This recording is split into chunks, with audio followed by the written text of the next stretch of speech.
नमस्कार, मैं हूं नीरज शर्मा और आप देख रहे हैं न्यूज़ ड्रम कमेंट्री। ये एक ऐसा शो है जिसमें हम रोजाना की बड़ी खबरों पर एकदम निष्पक्ष कमेंट्री करते हैं। अगर आपको हमारी कमेंट्री अच्छी लगती है तो हमारे वीडियो को लाइक करें, चैनल को सब्सक्राइब करें और नोटिफिकेशन का बेल आइकन दबाना ना भूलें।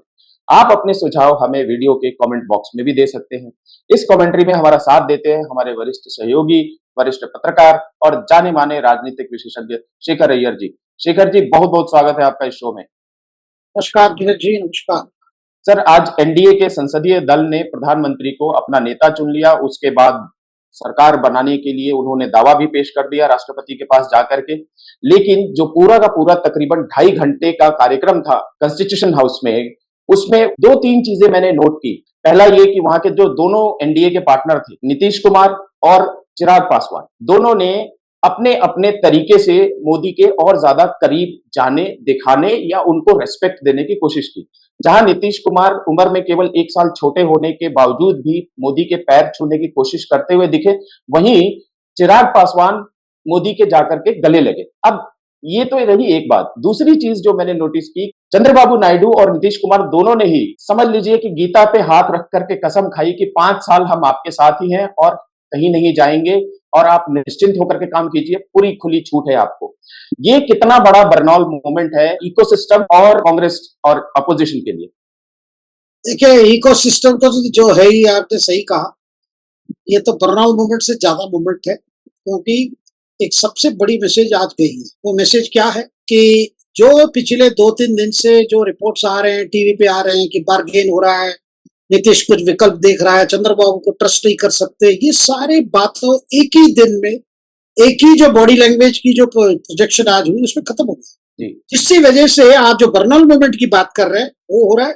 दूसरी, जिन लोगों के अंदर में एक प्रकार से संदेह था तो आगे कैसा चलेगा, सरकार स्थिर रहेगी नहीं, उनके लिए एक तसल्ली मिली है। उन लोगों कौन है? उन लोग वो सारे हमारी इंडस्ट्री है, हमारी जो लोग एंटरप्रेन्योर्स है, जो लोग चाहते भी ग्रोथ स्टोरी और रुकावट नहीं होनी चाहिए, आगे बढ़ना चाहिए। चुनाव हो गया, सरकार आगे बढ़नी चाहिए। आपको आश्चर्य होगा नीरज जी, शुरू से ही नीतीश प्रधानमंत्री को पहले से ही कह रहे हैं, भाई हमारी सपोर्ट है, जल्दी सरकार बनाइए और विलंब मत कीजिए। मतलब ये बॉयकॉट बात मैं बता रहा हूँ, पहले से कह आ रहे हैं कि जल्दी बनाइए। और आज भी देखा होगा वही बात बोल कि और देर नहीं है, करिए, आगे बढ़िए। और सबसे जो पॉजिटिव जो मैसेज ये है, दोनों चंद्रबाबू नायडू और नीतीश कुमार दोनों pro reforms type, status quiz नहीं है। बिल्कुल। बीच में वो कार्यकाल जहां नीतीश को कभी आरजेडी को साथ लेना पड़ा, कभी फिर बीजेपी, फिर ये जिस पीरियड को मैं मानता हूं नीतीश कुमार का एक लो पॉइंट रहा उनकी पॉलिटिक्स में। लेकिन आप देखेंगे जो सुशासन बाबू का नाम तभी मिला जब जो बिहार में चले आए, एक सिस्टम को चैलेंज करके बदले। जब लोग कहते थे बिहार में कुछ नहीं बदलेगा, लेकिन वो बदला। जब लोग कहते थे भाई रास्ता सड़क कहाँ कौन ठीक करेगा यार, उसको ठीक किया, काफी तो किया, पहले से ठीक किया। बिल्कुल। अलग बात है उसको बरकरार रख पाए या ना रख पाए, वो अलग बहस हो सकती है। लेकिन बिहार में जैसे जहां पे मतलब इतनी रेजिस्टेंट टू चेंज है और इतने वेस्टेड इंटरेस्ट है, वहां पे नीतीश कुमार ने एक बड़ा काम किया। सो वो बेसिकली प्रो रिफॉर्म्स माइंडसेट के, नंबर 1। नंबर 2, आप आज देखेंगे वो दोनों क्या कहना चाहते थे। जो बातें चल रही थी बाहर, भाई they are not dependable allies, कुछ भी कर सकते हैं कभी, लेकिन उसका पूरा खत्म कर दिया दोनों ने अपने अपने स्टाइल में। चंद्रबाबू क्या बोले, that this is the time India requires Modi, we need a prime minister, this is the time for that। और लगातार अपने विवरण किया ये समय क्या, कौन सा समय है भारत के लिए। तो आप सोच सकते हैं, देखिए चंद्रबाबू नायडू एकदम प्रो टेक्नोलॉजी है, टेक्नोलॉजी असिस्टेड जो भी अप्रोच है पॉवर्टी को दूर करने के लिए उसके पक्ष में, जो देखिए एक कॉमन वेवलेंथ बन जाता है मोदी जी के साथ। और साथ साथ में आपने देखा होगा, अगर चंद्रबाबू नायडू इकोनॉमिक गवर्नेंस मामले में इस तरह है, नीतीश भी आज जो उत्साह मैं देख रहा हूं, देखिए नीतीश के चेहरे में इतनी उत्साह देखना बहुत कम पिछले मैं 2-3 साल में देखा ही नहीं। बिल्कुल। लेकिन आज उनके मुंह में मैंने देखा जैसे वो रिलीव्ड है, मुझे लगता है जैसे वो रिलीव्ड है। और ये जो हम ये लग रहे हैं कि भाई हम जो जो स्पेकुलेशन कर रहे हैं ना, भाई पोर्टफोलियो लेकर झगड़ा है, हार्ड बेयरगेनिंग हो रहा है, लेकिन आज मुझे लगा कि ये कई चीजें सेटल हो चुका है। कितनी मंत्री पद, कितनी, मुझे लगता है ऑलमोस्ट सेटल्ड है और कोई बाकी नहीं है। क्योंकि आज जो चल रहा है सिलसिला वो है, ये बातचीत अभी हो रही है बाकी एलाइज के साथ, नड्डा के घर। अबे इस वक्त जब हम बात कर रहे हैं सबको बुलाया गया है, इस वक्त वो बात चल रही है बाकी लोगों की। बाकी जो एक पार्टी, दो पार्टी, एक मेंबर, दो मेंबर, उनकी बात चल रही है। लेकिन बड़े तौर पर आप देखेंगे, एक शुरुआत मुझे अच्छा लग रहा है कि कोई ऐसा कोई हिकअप्स नहीं है, और दोनों समझते हैं कि उनके सामने विकल्प ही नहीं है, क्योंकि नंबर्स, ये मैंडेट ऐसा आया है इस बार, जो लोगों ने जिस तरह वोट किया है, एक ऑपोजिशन के लिए भी वोट किया, एक सरकार के लिए वोट किया। मैं तो जोकिंग मैं एक अपने दोस्त को कहा, तो जिसकी जितनी पूंछ लंबी थी उतना काटा गया है इस चुनाव में, इस साइड हो या उस साइड, ताकि किसी की तो पूछ ही नहीं रह गया, वो अलग बात है। लेकिन ऐसी इस तरह हुआ है जिसमें, देखिए सिस्टम, मैं तो हमेशा कहता हूँ, कभी सब कहता है, इंडियन डेमोक्रेसी कभी कभी ऑटो करेक्ट करता है, बिल्कुल और वोटर्स ऑटो करेक्ट कर देते हैं कि लगता है कि भाई पल्ला ज्यादा एक साइड हो गया तो फिर उसको एक करो। अब देखिए, ये एक प्रकार से, देखिए 77 में इंदिरा गांधी को जो रिजल्ट आया, किसी का स्ट्रेटेजी नहीं था उस समय, कोई इलेक्शन सर्वे नहीं था, कोई कैंडिडेट चुनने का कोई तरीका भी नहीं था, पार्टियां बैठे जो मिले उनसे बैठकर भाई कोई भी खड़ा हो जाए कांग्रेस के खिलाफ, वो जीत गए। इतना तक उस समय एक मजाक चल रहा था 77 में, मुझे याद है, हम तो उस समय कॉलेज से बस बाहर आने वाले के समय की बता रहा हूँ, कहते भाई कंबा को भी खड़ा कर दो, कंबा को वोट दे दे, बिल्कुल बिल्कुल वो समय था। अब क्या समय है कि भाई एक एक्टिव तरफ, मतलब चीजें ऐसी होनी चाहिए, ऑपोजिशन भी सक्रिय रहे, लेकिन सरकार को भी उतना रूम मिलना चाहिए अपने, ये जो चीजें अभी भारत में शुरू हुई है इसकी रुकावट नहीं होनी चाहिए, आगे बढ़नी चाहिए। वो मैसेज मुझे लगता है प्राइम मिनिस्टर ने स्वयं दी, और इन दोनों नेताओं ने दिया। और प्राइम मिनिस्टर का मैसेज देखिए, काफी लंबा भाषण, काफी लंबा मैंने इतना भाषण, लंबा भाषण सुना ही नहीं कभी। और उसमें 2-3 पॉइंट्स क्लियर आ गया। क्या है, एनडीए का ये तीसरी बार ये है, ये गठबंधन सरकार तीसरी बार। अगर किसी के मन में डाउट है कि मोदी इतने स्ट्रॉन्ग मैंडेट से चलाए, ऐसे मैंडेट चला पाएंगे, बिल्कुल चला पाएंगे, नंबर 1। नंबर 2, उतनी फ्लेक्सिबिलिटी दिखा सकते हैं, बिल्कुल दिखा सकते हैं। तीसरी बात, उनकी तरफ से ये बात आई, भाई कोई भी गठबंधन चलता है इन एलिमेंट ऑफ ट्रस्ट, और मैं अवेलेबल हूँ 24/7, मतलब सीधे मेरी से बात कीजिए, ये कीजिए। और मैं जो सुन रहा हूँ, जो सिस्टम बन रही है कि एक फ्रीक्वेंटली प्रधानमंत्री और चंद्रबाबू नायडू, नीतीश जी, ये सब रेगुलरली मीट करेंगे, कम से कम महीने में एक बार मिलकर पॉलिसी प्लानिंग कर लेगा, भाई ये होगा, फिर तय किया जाएगा। और जब सीएम की बात आई, कॉमन मिनिमम प्रोग्राम होनी चाहिए, प्राइम मिनिस्टर का जो रिप्लाई था, मैंने सुना हूं कि that has been appreciated by Chandrababu and Nitish. क्या है भाई, ये जो मंत्र वो लगातार क्या है, सबका साथ, सबका विकास, सबका विश्वास, सबका प्रयास, यही हमारी मिनिमम कॉमन है सब में।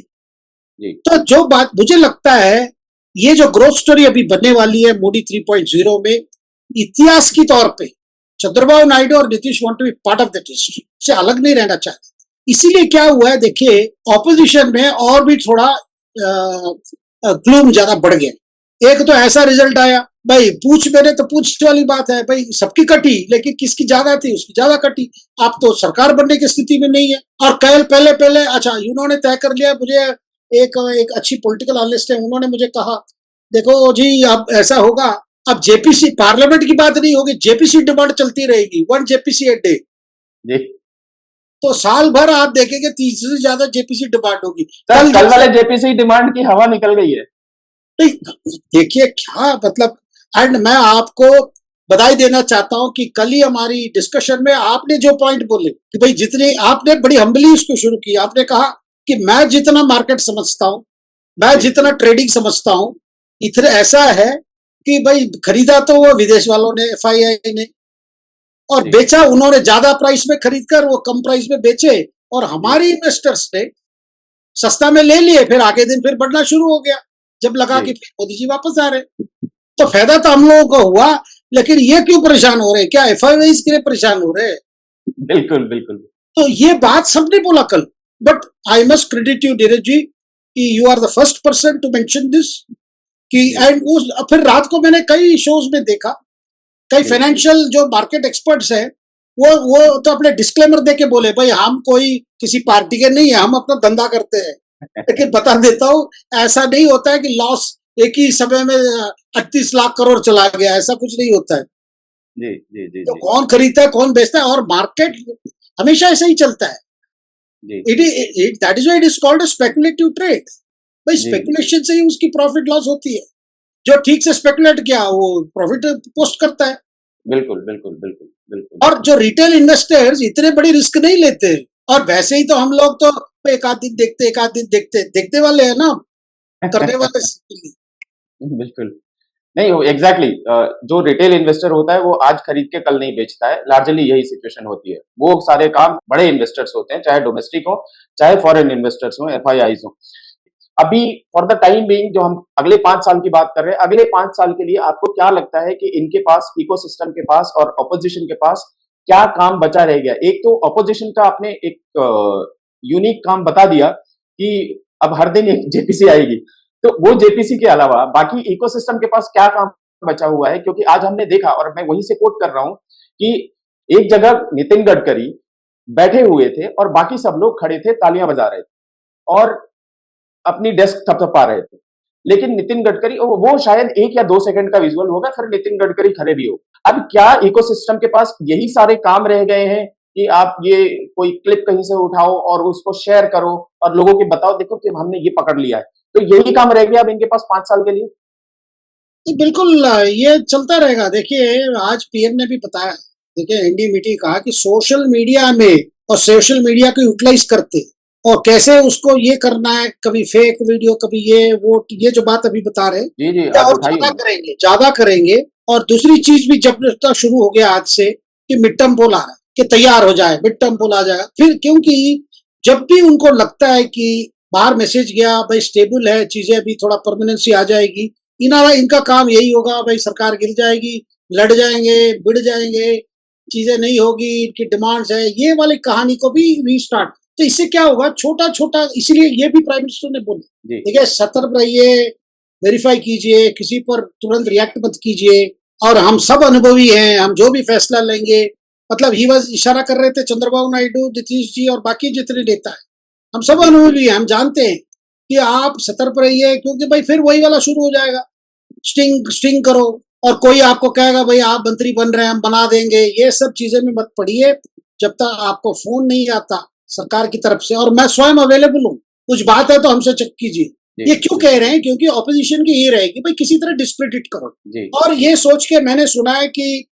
गांधी परिवार में भी ये फैसला हो गया किसी तरह मिड टर्म इलेक्शन की हम जितने कर सकते करना है, क्योंकि देखिए नंबर ऐसा आ गया है, ये लोग छोड़ के अभी वहां जाने को मन ही नहीं होगा, क्योंकि ये जाने से भी वहां सरकार नहीं बनेगी ना, बिल्कुल, बिल्कुल, बिल्कुल, बिल्कुल। और वहां जाके कितने पोर्टफोलियोज कौन खाएगा, कौन रहेगा, किसका मलाई कहाँ जाएगा, नाम के वास्ते कौन मलाईदार मिनिस्ट्री होगा, ये सारे बातें हैं वहां पे। जी, तो वहां तो चीज अलग है, और मैं आश्चर्य नहीं होऊंगा नीरज जी, आने वाले 6 महीने में आप देखेंगे जो आज बड़े पिलर्स हैं ये ऑपोजिशन के, उनमें भी एक सोच आ जाए। मैं इसमें मैं मेरे माइंड में लगता है कि अब डीएमके का आगे क्या है, 2 साल कैसे चलाएंगे वो सरकार, केंद्र से लड़ते रहेंगे, वहां भी लगे एक दिन, आप आश्चर्य नहीं हो डीएमके कहता है हम इश्यू बेस्ड सपोर्ट देंगे, तो देखिए ये ऐसी। और झारखंड मुक्ति मोर्चा, झारखंड इलेक्शन अगर खत्म हो जाए उसके बाद वो भी सोचेंगे भाई आगे क्या करना है। सर एक चीज़ मैं आपको और जी, बोलिए सर, सॉरी। नहीं नहीं, मैं ये कह रहा हूँ, देखिए सबके इस समय ऐसा समय है, सबको सोचना पड़ रहा है भाई आगे क्या करना है। देखो कांग्रेस को पकड़ के बैठने से तो कुछ होने वाला, कांग्रेस को जो भी होना तो हो गया, जी, उससे 55 से ज्यादा 99 हो गए। नहीं, यही बात है ना कि सबको लगता है भाई आगे क्या होगा। जी, राहुल जी का अगर आप देखेंगे नाउ, ये सुप्रीमली कॉन्फिडेंट, बिकॉज उनको लगता है भाई हमारे, हम जिस रास्ते पे है एक ना दिन तो मोदी जी जाएंगे, वो बिल्कुल। पॉइंट पे आ गए, but then every day is not the same day ना। जी, आज सर मेरे पास किसी का फ़ोन आया था, बड़े पॉलिटिकल अवेयर सज्जन थे। उन्होंने पूछा कि भाई अब क्या? साथ-साथ मैं बता दूँ वो अपोज़िशन राहुल गांधी, अरविंद केजरीवाल के बहुत बड़े भक्त भी हैं। तो मैंने उनको सीधा-सीधा यही बोला कि Modi is the prime minister for next 5 years, let this sink in. उसके बाद आप कुछ नहीं कर पाओ। दूसरा मैंने उनको बोला कि देखो अगर 272 सीटें आ जाती बीजेपी को तो क्या होता? वो बोले मुझे नहीं मालूम, सरकार स्टेबल हो जाती। मैंने बोला इतना ही नहीं होती, स्टेबल नहीं अनस्टेबल हो जाती, फिर इलेक्शन कमीशन पे दोष मढ़ा जाता और तमाम जो भी बवाल इन्होंने करने का प्लान करके रखा था, आज देश में ऐसी हालत होती कि लग रहा होता कि कुछ अब कुछ हो जाएगा, तब कुछ हो जाएगा, कोई ना कोई पॉलिटिकल उबाल आएगा। लेकिन सिचुएशन ऐसी बनी है कि ना ये वो काम कर सकते हैं और सांप भी मर गया, लाठी भी नहीं थी। अच्छा हुआ देश के लिए कि 272 नहीं आए बीजेपी, बिल्कुल 240 आ गए। तुम भी खुश, सरकार तुम्हारी बनी हुई है और तुम भी खुश, तुम्हें लग रहा है कि तुम जीत गए। और जिन लोगों को ऐसा लगता है कि जीत गए, वो 5 साल अब आराम से बैठो। अब मुझे मालूम नहीं है कि 5 साल तक उतना पेशेंस है कि नहीं है, क्योंकि मैं जितना जानता हूँ, खास करके कांग्रेस में जो युवा नेता हैं, एक सचिन पायलट के लिए बोला जाता था कि वो बहुत ही इम्पेशेंट है। राहुल गांधी तो और भी ज्यादा इम्पेशेंट है। क्या करेंगे 5 साल तक? अगर फिर भी कुछ भी करने से सरकार नहीं गिरती है, देखिए संसद को तो ये बाधित करेंगे। ये लिखा हुआ है, जब 55 थे, 44 थे, तब भी बाधित किया, अब तो 99 है, अब तो बिल्कुल नहीं छोड़ेंगे। सर, लेकिन क्या लगता है आपको, ये जो आंध्र प्रदेश और बिहार के लिए स्पेशल स्टेटस की जो मांग हो रही है, क्या वो इस बार मीट हो जाएगी और क्या बजट इसकी गवाही देगा? देखिए क्या प्रॉब्लम है उसमें, जो last finance 14th finance commission report के बाद उसमें फाइनेंस कमीशन ने रिकमेंड किया था कि ऐसी कोई स्पेशल कैटेगरी स्टेट्स नहीं रहेंगी। अगर रहेंगे भी तो केवल उत्तर पूर्व एक अलग केस है, या और कोई केसेस जैसे हो सकता है जम्मू कश्मीर, लद्दाख, कुछ स्पेसिफिक रीजन्स हो सकते हैं, लेकिन कोई जो मेन राज्य के लिए वो दर्जा नहीं होता। तो स्पेशल कैटेगरी स्टेट्स की जो दर्जा देने वाली बात नहीं है, लेकिन वैसे ऑफिशियली अनाउंसमेंट होके बड़ा ये नहीं होगा, लेकिन जो उनकी रिक्वायरमेंट्स है, क्योंकि जब से विभाजन हुआ बिहार और झारखंड अलग अलग बने, तब से बिहार है सफर्ड इन रेवेन्यू, क्योंकि para इंडस्ट्रियल झारखंड अलग हो गया, तो वो सरप्लस जेनरेटेड स्टेट हो गया वो झारखंड। और बिहार क्योंकि सारा कृषि डिपेंडेंट है, उतनी बड़ी इंडस्ट्रीज नहीं है, तो उसके लिए टैक्स कलेक्शन, रेवेन्यू कलेक्शन, उसके ऊपर प्रोहिबिशन का भी जो नीतीश जी ने लागू किया उससे भी रेवेन्यू लॉस हुआ। तो ये सारे कुल मिला के मुझे लगता है Bihar case will be considered definitely much more sympathetically, और उनको जो पैसे चाहिए वो मुझे मिल जाएगा। जो जो आवश्यक चीजें वो I think they are working it out. तो पैसे के तौर पे, मतलब पैसे के तौर पे ज्यादा ही फंड्स मिल जाएंगे, क्योंकि आज भी बिहार में कई चीजें जो जिस फास्ट ग्रोथ हमें देखना चाहिए था बिहार में वो नहीं हो पाया। एक तो पैसा का बड़ा, that's one of the big reasons. Revenue short model है वहां पे, उसको बदलना है। और लेकिन सिमिलरली आंध्र प्रदेश, देखिए आंध्र प्रदेश में बड़ी सबसे बड़ी बात है, Chandrababu Naidu will be happy, is one of his pet projects Polavaram project, irrigation project. उसके लिए कुछ पैसा आया, फिर रुक गया, सीएज रिपोर्ट आई, कुछ इरेगुलरिटीज की बात हुई, भाई काम दिखाया गया कि हो गया, लेकिन पैसे मतलब पैसे हो गए एक्सपेंड, फिर काम नहीं हुआ था। तो ऐसे उसमें रेगुलरिटीज है, वो अगर सॉर्ट आउट हो जाए तो पोलावरम प्रोजेक्ट कंप्लीट होगा, तो काफी एरियाज ऑफ आंध्र प्रदेश उसमें कवर हो जाएंगे। और पोलावरम प्रोजेक्ट का इट्स अ मल्टीपर्पज प्रोजेक्ट है, तो उसका वो ही wants money. Apart from that जो भी चाहिए कैपिटल डेवलपमेंट, जो भी चीजें हैं, I think both are going to get a very very sympathetic hear from the prime minister, from government of India, इसमें कोई संदेह नहीं है। लेकिन स्पेसिफिकली क्योंकि इसी बात पर वो चले गए थे, चंद्रबाबू नायडू भी स्पेशल कैटेगरी नहीं दिया गया इसलिए चले गए थे, और नीतीश जी का भी वही नाराजगी थी, भाई हम मांगते रहे हमें दिए नहीं। But problem they also know, क्योंकि नीतीश और चंद्रबाबू जानते हैं, ये 14th फाइनेंस कमीशन सेड भाई don't give any categorisation, SCS मत डिक्लेयर करो, स्पेशल कैटेगरी स्टेट्स।